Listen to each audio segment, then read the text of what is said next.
Greetings, Calvary Watch Care members. This is Sister Means with you for the season finale of Greenleaf Season 2, Episode 16, The Pearl. This was a good episode. Wow, a lot happened. We have some cliffhangers, and it is going to be interesting to see how Season 3 picks up and what the repercussions of everything that happened on this episode will be. So let's get to it. We have Lady May that's going over some memorabilia. She finds this treasure chest of sorts. It has the Memphis Man of the Year article in it. It has a deed to what looks like to be Mavis's establishment, and some other little odds and ends, pictures, that type of thing.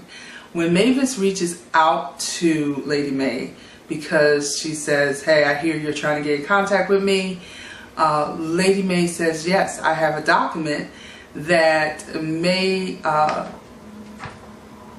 establish the fact that you still own your bar. So they make plans to meet. Kevin returns, and he's the man to know where Charity and Baby Nathan are. Lady May informs him that they are on tour. She has Baby Nathan in tow, and he wants to know exactly where they are because he's still the father. Lady May does it in a classy but a direct way of letting him know that you can't just disappear and then come back with full entitlement to this information. She would pass it on to Charity, and when Charity's ready to reach out to him, she'll do so.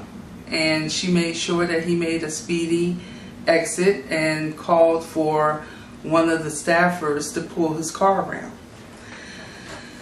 Charity's on tour.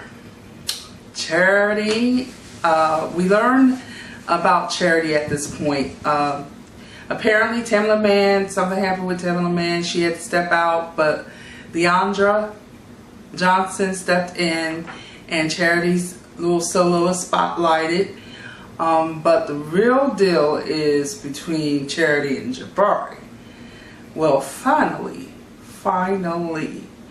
Charity makes some headway with Jabari. But soon as they're in the bedroom, she wants to be all self-conscious. Now, as much as she's been trying to get this man's attention, now she's hesitant, he's ready to go. But this is where we learn that she hasn't been with a man since Kevin, which we already knew that. But what we may not have known is that Kevin was her first and her only. She waited until marriage, and Kevin was her, she was a virgin. So this is only going to be a second man in her life. And then she's self-conscious because she had a C-section. So she's afraid that's going to be a turnoff. But he reassures her, kissing her in the areas of the body, and talks about how beautiful she is. At this point, he's not caring about a little C-section scar. He is trying to get down to business. And so after addressing all of these things, they were able to get to it. All right. So, majority of this episode was surrounding the cotillion. All right. Just prior to the cotillion, we have Zora getting her final fitting, and the seamstress noticed the bruises and suggested that she wear a shawl. So she was the only girl with a shawl, but you know, it looked tasteful and what have you.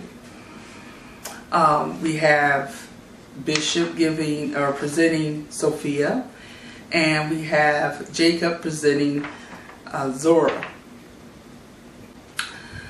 And they do, you know, the dancing and the pageantry of the ceremony was beautiful and, you know, nicely done. But that's not the most important part. Okay, so what had happened was there was a moment when Lady Mae and Tasha Skanks were speaking. Tasha was apologizing about things, and you know, Lady Mae was trying to pretend like she didn't know what happened, but all the time she was giving her that you ain't fooling nobody type of look.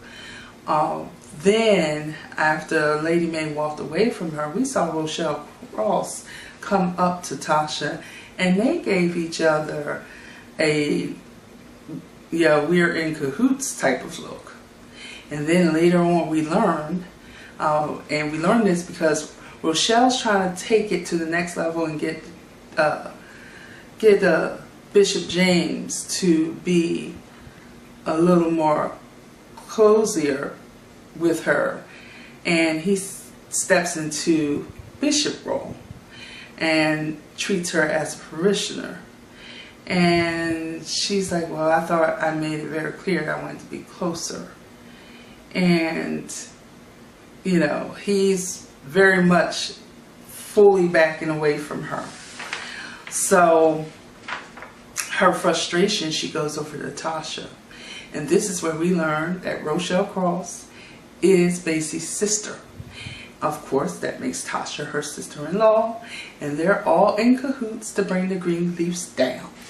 All right, so then we have Zora and Isaiah. All right, so finally Zora and Isaiah are dancing together, and well, prior to the dancing starting, he was letting her know that he had a limo waiting for them, so once the cotillion was over, they could go off in the limo.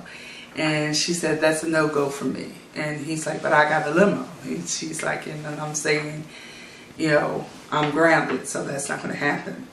Now, while they're on the dance floor, she explains that, you know, she's grounded. She's not going to be able to go anywhere with him tonight. And she explains that her mother found the condoms, and he was upset because she didn't lie. She didn't, you know, she said, what am I supposed to say? Am I holding them for someone else? And they get into it on the dance floor. She's trying to not make a scene, and she's advising him, you know, keep your cool while we're dancing, you know, because, you know, as is, my mother doesn't want me to see you again. So he's really frustrated with this. Now, while all this is going on, you have Jacob trying to get a reprieve for Zora, saying, hey, look, it's such a beautiful night. They're having such a good time. And we can just extend her punishment in some other way. But let her go out tonight. You know, he's seeing his daughter. He's all proud and what have you. And Carissa's like, that's not going to happen. I found condoms. They're having sex. And no. And you see his countenance just drops. It gets all contorted. He's sitting there looking like perplexed, like he's just dumbfounded at this point. Zora and Isaiah continue to argue. Sophia is picking up the vibe, and as she's dancing with Roberto at this point. And Isaiah storms off, as he always does, and Zora follows behind him. And this time Sophia decided to follow behind Zora, but then she witnesses Isaiah pimp slapping her cousin. And you know, Sophia didn't waste any time. Roberto was like, what's going on? She pushes him aside. She keeps moving. She doesn't let anything break her stride. She makes this beeline straight to the table where her uncle is sitting. And she tells him, hey, look, I just saw Isaiah smack Zora. And he said, what, wait, what?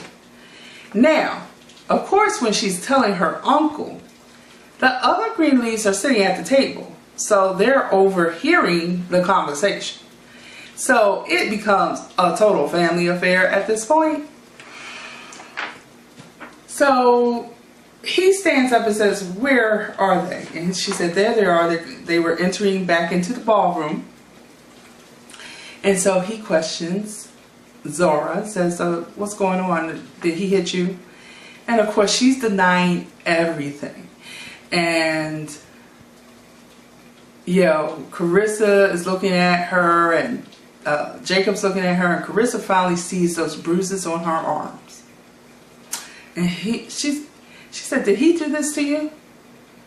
And then Jacob turns to Isaiah, who's standing off to the side, and said, did you hit my daughter? And Isaiah's responding like, I don't know what you're talking about, but the way he said it was such disrespect, and he didn't show any kind of respect for Jacob whatsoever. Now, mind you, Jacob just found out that his daughter was having sex with Isaiah. He already had to kick Isaiah out the house. He was trying to get a reprieve for the both of them to go out and have a good time. But now, this little boy done put his hands on his daughter, and on top of that, it's going to be disrespectful to him. It was a bit too much. And Jacob had a moment. I'm not even mad at him. You know, he kind of put that pastor title to the side, and he stopped. He stopped. Isaiah hit the floor, grabbing his eye, and it's like, oh my God, he done hit this boy. And yeah, Bishop was trying to talk to him. He said, oh, Pop, I know what you're going to say. He said, no, you don't. Because I was going to say I did the same thing. In fact, I think if Jacob hadn't been so quick in doing it, that Bishop probably would have. As a result of Jacob socking Isaiah, Zora is frustrated, said, I told you I was alright. She runs off and locks herself into the ladies' room. So all of the Greenleafs are waiting and trying to encourage her to come out the room. And she especially doesn't want to speak to Sophia, because Sophia is the one that told the family, causing it to be, you know, really escalated at this point. But Zora receives a call from Isaiah talking about, I'll never do it again. And she says, but you always say that. And he's like, run away with me. So after whispering a couple of sweet nothings in her ear, she decides to come out of the bathroom and says, please, I just want to go home. So of course they take her home, and Jacob decides to speak with her in the morning about the situation. Okay, so meantime, in between time, before we get to the morning scene, we have Lady May who says, well, since we're going home, I'm going to get changed and I'm going to go see Mavis. And so Bishop was saying, you're going to go see Mavis. Yeah, or Grace was inquiring about Mavis, and she said, well, she's only here for one night. I need to speak to her. So that's what Lady May ventures to do. She goes to Mavis and have a conversation. Lady May has the goal of really trying to reconnect to Mavis since their father's gone and, you know, Robert's gone. She's really trying to find a connection with Mavis, and Mavis is not trying to hear it and feels it's too late. She doesn't want any parts of it. So Mavis wants to get to the bottom line, which is to review the document that she had, that Lady May has in her possession, indicating that the bar is still hers. So she looks over and she says, you know what, I'm tired of fighting for something that's mine anyway. Just give it to Grace. Let her do some good with it. I've got an opportunity to run a bar. I'm trying to think, Ireland, some country, a country. She's like, she's not even going to be in the United States. It's in a country. And she said, yeah, well, they love their blues over there. And she doesn't care. She was going, that was the reason why she was there. She was packing up. So I guess this actually means that they're phasing Mavis's part out. And that is going to be the storyline, that she's abroad and has reestablished her business in another country. So we're probably not going to see Mavis again. Or if we do, it's going to be very sparingly. As you know, it's progressed. You know, we were seeing more of her in the first season. We've seen less of her in this season. We may not see her for a while, I'm presuming, just because of how they're making the storyline up here. Anyway, so Lady Mae is like, you know, I want us to reconnect. Daddy's gone, our brother's gone, you know, and I'm sorry, you know, for my role in things, and I just want us to reconnect. You know, basically, Mavis says it's too late for all that, and I'm not even trying to hear it. And Lady Mae says, well, I forgive you for, you know, that one time for what you did with James. And she said, is that what he told you? Just one time? I don't know how many times I had to kick him out my bed. And, you know, she was just going on. She was going at it like, you know, he doesn't love you. He didn't marry you because he loved you. He married you because you were light-skinned. You were pretty.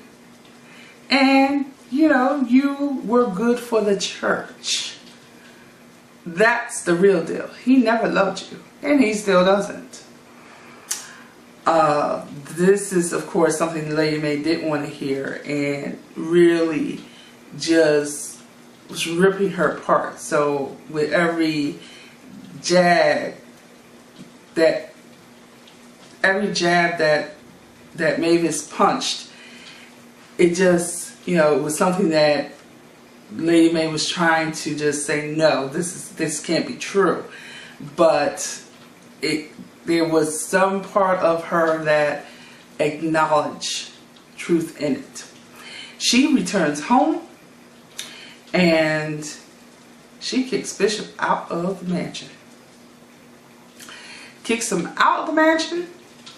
He says, so be it. Now, Grace is present when this is going on. She's like, what the heck just happened? She still doesn't know. But, you know, Lady Mae lets him know, hey, you said it was only one time, and I done spoke to Mavis, and now I know better. And he says, so be it. And he winds up going to hook up with Rochelle Cross at a hotel. Don't know where this is going. I wonder if there's going to be a lawsuit for Jacob hitting Isaiah. I'm wondering if Zora is going to be found in good health, or is she going to be found near death? Is he going to beat her so badly and leave her in a ditch somewhere? You know, like, really his violence is escalating. She keeps forgiving him and she keeps running back after him. Is the next storyline that she is going to be badly beaten, close to death? Is it going to be she's going to start using drugs harder to try to escape her pain? What is actually going to happen with that storyline? I can't see Bishop and Lady Mae not being together. So they got to work this out.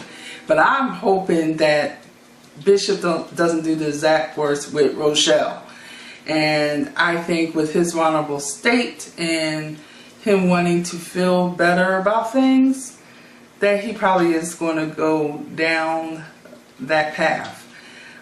So church, we need you to pray. We need you to pray hard. This was a really good episode, and I can't wait for it to return. Until season 3, bye.